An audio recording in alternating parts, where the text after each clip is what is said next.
Mukhang panalo na naman ngayong araw ang defense team dahil ngayong araw mismo galing sa bibig ng COA auditor na ito na si Attorney Wamil na wala silang nakitang ebidensya na magpapatunay na nangupit si Vice President Sara mula sa pondo ng confidential funds. Hetong video panoorin natin. Mr. Presiding Officer, doon sa course ng iyong audit, Mr. Attorney Wamil, did you see any evidence o may ebidensya ba kayo na si Vice President personally ang tumanggap, ang nakakuha o nagbenepisyo doon sa Confidential Intelligence Fund? Based on the documents po, wala po, Your Honor. Wala po akong personal knowledge about that po. So para sa record, for the record, just last point, Mr. Presiding Officer, sa pagkakaroon o kawalan ng ebidensyang nagpakita ng personal na pagtamanggap na kinabang ba ang isang opisyal ng pamahalaan sa pondong bayan ay sapat na? O upang matukoy kung may umiiral na pananagutang administratibo, civil o kriminal? Under the joint circular po kasi, since si OBP po, si head of the agency po yung may responsibility to oversee kung paano gamitin yung confidential fund and to ensure yung compliance nila dun sa joint circular, then the, accountable person din po si head of the agency, Your Honor. So last question, Mr. President. Upang maging malinaw ang inyong testimonya nang sabihin ninyong wala kayong nakitang ebidensya na ang pangalawang Pangulo mismo ang tumanggap, nagpanatili o nakinabang sa confidential intelligence, inilahad lamang ba ninyo ang inyong audit findings at hindi kayo nagbibigay ng legal na konklusyon hinggil sa pagkakaroon ng kawalan ng pananagutan? Is it based on your audit findings or legal conclusion hinggil sa pagkakaroon ng liability? Based po sa audit findings, Your Honor. Kasi nilalagay po namin yung persons accountable dun sa aming ini-issue po. So ayun, malinaw. Walang nakitang ebidensya na nangupit si Vice President Sara mula sa pondo ng confidential funds. Malinaw na malinaw yan. Kaya dumako naman tayo dito sa senaryo na ito na kung saan nagtanong na si Senator Judge Amy Marcos kay Attorney Wamil na kung saan nagkasagutan itong dalawa kasi napakagulo ng sagot ni Attorney Wamil. At nagkabuhol-buhol na din ang sagot ni Attorney Wamil. At ang video panoorin natin. Proceed, ma'am. When you're ready, you have 2 minutes. Yes, maraming salamat, Ginoong Pangulong Hukom. Itutuloy ko lang yung tinatanong ko kanina dahil may nabanggit kayo ng presumption of misappropriation. Tama ba? For personal use. Based on the joint circular po, meron po. Oo, tama. Pagkatapos nun, tinitingnan ko yung joint circular at maliwanag that the presumption for misappropriation arises against the accountable officer. Di ba? Yes, against the accountable officer. Sino ang accountable officer? Maliwanag naman yung joint circular. Sa 3.1, sabi, yung officer whose duties permit or require possession of government funds. Hindi ba? Based on the joint circular po, may ganyang provision. Oo. So yung SDO talaga, yung Special Disbursing Officer has the possession, the custody. Tama yun, di ba? Yes po. O kung ganon, if the presumption na personal use, ayon sa 8.3 ng Joint Circular, failure of the accountable officer to liquidate any public funds is tantamount na nga to that presumption. Hindi Yes, po ba? Yes, So, ang tanong dito, sino ang accountable officer dito sa sitwasyon na to? Kasi ang liwaliwanag na hindi naman si Vice President ang payee. Hindi naman sinasabi na nasa kanya yung pera. Ang liwanag sa inyong joint circular that the Special Disbursing Officer is the one who was designated by the head of agency to have custody, di ba? And in the case of the OVP, si Acosta yon. In the case of DepEd, hindi ba si Fajarda yon? That is not entirely correct po, Your Honor. Because under the joint circular, it shall be the responsibility of the head of the agency first to approve yung cash advance.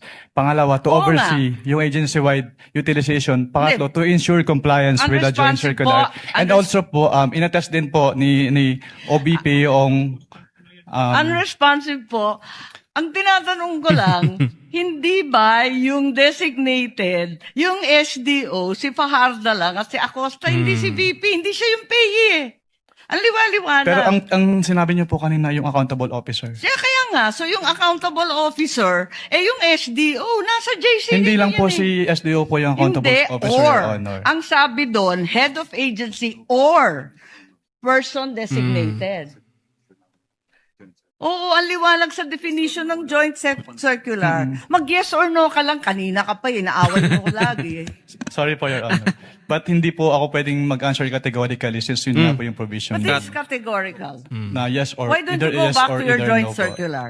Yun po. Kapag sinabi po kasing Doon categorical, sa it's either yes definition, po. ang or- liwaliwanag, SDO kapag na-designate ng head of office, di ba? But hindi po kasi doon na nalilimit lang yung term na accountable officer kasi may other provisions na applicable pa din po with respect to the term accountable officer. Asan? Kasi napakaliwanag doon sa definitions at pakaliwanag sa 8.3 ng joint circular. Yun nga po yung na-mention ko kanina. Interpretation na ninyo yun. hindi Pinapalawak po. ninyo andun eh. Head of office, head of po. agency, or designated. Hindi po, Your Honor. Kasi yun nga po, nakalagay po doon sa Sabi mo joint... kanina yes, ngayon no naman. Wala po akong sinabing yes po, O Your Honor. sinabi mo kanina oo, SDO nga in charge. Sinabi ko lang po kung ano yung... Kinonfirm ko lang po kung ano yung SDO po, Your Honor. Attorney Wamel, kindly avoid arguing with Senator apologies Judge po, Your Honor. Marcos. Sige po. And kindly wind up, Senator Okay, Judge okay. Marcos. Pwede lang itanong kasi nalito ako kahapon. Kahapon sinabi mo na si VP Sara lang ang first and only vice president that you audited na may confidential funds. Hindi ba? Sinabi mo yun, di ba? Yes po, Your Honor. Tapos, kahapon, nung pinakita ng depensa, yung SARO na si VP Binay, nung 22 December 2014, may Meron binigay din. na 6 million kay VP Binay ang DBM. Alin ba ang totoo sa dalawang sinabi mo magkatunggali? Yung pinakita po kahapon ay special allotment release order po. Ano? Oh, So yun na nga nagkakaroon po ng special allotment release order kapag Alam ko merong... kung ano ang SARO, matagal na, tumanda na po kami sa gobyerno. Pero hindi po kasi yan niliquidate sa ICPAO, so we wouldn't know if it was used Hindi, or pero not. ang klaro, may katibayan na hindi ka isa-isang Yes. VP, si VP Sara. Your Honor, since hindi po nagsabit ng liquidation, Teka. hindi rin po... Teka, nandun ka na sa ICBAO noong 2014, sabi mo, di ba? Yes po. December. Kaya nga. Opo. O di, kahit si VP Binay may confidential funds, the only VP audited was VP Sara. Ganun If ba I- yon? Since si VP Sala lang po yung nagsubmit ng liquidation. Pero Ba't if, hindi mo alam? if I may clarify po, Ba't hindi Wind mo up. alam? Nandun ka na noong 2014. Dapat Opo. alam mo yun eh. if I may clarify po, Your Honor. Since wala pong budget dun sa JA as to confidential fund at hindi naman po nag-liquidate si BPB9 nung kanilang confidential fund. So hindi pa namin alam kung ginamit at hindi na po nakarating sa Hindi, COMELEC ang tanong, yung SARO po. nabigyan ng confidential funds, humingi at nabigyan. May SARO Yes. We wouldn't know Yun if lang it is naman ang used po. tanong eh. Of course, you know, may SARO. Sinabi mo nga, totoo yung sarong yun. Anyway, alin ang totoo? Si VP Binay o si VP Sara? Talaga bang totoo yung dalawa o iisa lang? We don't know. Based on our records po, si BP Sala lang po yung may liquidation. So maraming we don't know ang COA? Ganun ba yun? Based on our records po, si BP Sala lang po yung nag-liquidate nung confidential fund. Eh may record nga ng SARO. Maraming salamat. Kindly wind up. Thank you, Senator Judge Marcos.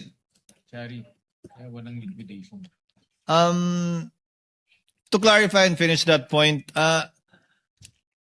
if there was no liquidation, there's nothing for COA to look at. But it's possible that indeed confidential funds were given Yes. to the former Vice President.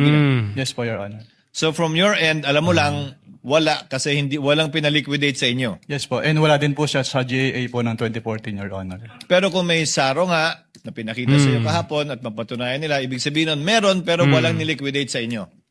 Maaari po, Your Honor. Pwede po. Yun ang naman yung tayong rason, di ba? Apologies po, may apologies hindi po, na-release. Senator Ivy. Diyos ko po. Yun lang yung tanong, no? Naguluhan pa itong si ayaw pang umamin na meron ding naging confidential funds ang dating Vice President Jejo Marbina. Yun lang naman ang tanong. Hindi ba? Nagpasikot-sikot pa. Nagpaligoy-ligoy pa. Ano naman kung meron? Ang tanong lang naman kung na meron ding naging confidential funds. Hindi lang tanging si VP Sara. Eh kung nag-liquidate si VP Sara, tapos si Jejomar Binay ay hindi, pero same lang din naman na nabigyan ng confidential funds. Yun yung tinatanong ni Senator Amy. Nakipagtalo ka pa sa Senator Judge. So kataka-taka na kung sino pa yung nag-liquidate ng kanyang confidential funds ay siya pa ngayon ang inuusig at iniimbestigahan kung nagamit ba ng tama at hindi ibinulsa ang pondo mula sa confidential funds. Samantalang, hindi ba, kahit sabihin mo na wala sa GAA, ay kailangan i-liquidate yung naging pondo ni Jejomar Binay. Kasi nga diba may saro. So naka-release ng confidential funds. So ngayon nalaman natin na walang liquidation yung kay Jejomar Binay na confidential funds pero clear. Pero itong kay VP Sara, may liquidation, ay kina-question pa rin. Ayaw lang aminin talaga ni Atty. Wamil na nagkaroon din ng confidential funds sa Jejomar Binay. Lalabas nga na sinungaling siya kasi ang una niyang pahayag, tanging nag-iisa na Vice Presidente na si Vice President Sara lamang ang nagkaroon ng confidential funds. At si Jejomar Binay nagkaroon din noong 2014. Ang pagkakaiba nga lang, hindi niliquidate ang pondo ng confidential funds noon kay Jejomar Binay, samantalang itong kay VP Sara, liquidated. Ano pang hinahanap ninyo? Kung yun nga, kay Jejomar Binay, walang liquidation, hindi ninyo kinu-question. Itong kay VP Sara, abay, question na question ninyo. Ngayon wala kayong makitang ebidensya na nangupit talaga siya sa pondo ng confidential funds. So sablay na naman ngayon ang prosecution team. Ano ang inyong opinion? I-share mo na ang video na ito. Mag-iwan ng comment at tagyaw sa ibaba at magkita-kita ulit tayo sa susunod na video.